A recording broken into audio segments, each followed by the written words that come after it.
ठीक है, थोच यहाँ एक छोटी और प्यारी कहानी। गरीब किसान और उसकी बकरियां। हिंदी में प्रस्तुत है। गरीब किसान और उसकी बकरियां। बहुत समय पहले एक गांव में रामू नाम का एक गरीब किसान रहता था। उसके पास ज्यादा जमीन नहीं थी, लेकिन उसकी सबसे बड़ी दौलत थी उसकी 3 बकरियां। रामू हर दिन सुबह सुबह बकरियों को खेतों और जंगल के पास चराने ले जाता। बकरियां दूध देती और उसी दूध से रामू अपनी पत्नी और बच्चों का पेट पालता।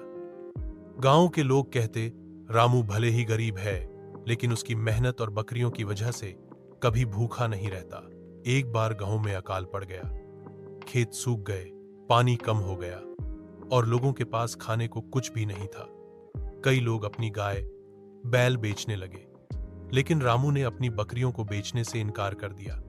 उसने कहा, ये बकरियां ही मेरी उम्मीद है, मैं इन्हें बेच दूंगा तो मेरे बच्चों का क्या होगा। रामू बकरियों का बहुत ध्यान रखता, उन्हें पास के जंगल से पत्ते और घास लाकर खिलाता। धीरे धीरे बकरियां और भी तंदुरुस्त हो गईं और ज्यादा दूध देने लगीं। रामू दूध बेचकर कुछ अनाज खरीद लेता और उसका परिवार धीरे धीरे फिर से संभल गया। जब अकाल खत्म हुआ तो गांव के लोग रामू के पास आए और बोले, रामू, तूने अपनी बकरियों की देखभाल करके हम सबको सिखाया है कि धैर्य और मेहनत से कठिन समय भी पार किया जा सकता है। रामू मुस्कुराकर बोला, संपत्ति धन से नहीं, विश्वास और मेहनत से बनती है। मेरी बकरियां ही मेरी असली दौलत है। कहानी की सीख।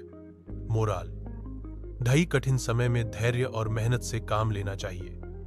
ढाई हमें अपनी छोटी छोटी संपत्ति और संसाधनों की कद्र करनी चाहिए। क्या आप चाहेंगे कि मैं इस कहानी को बच्चों के लिए और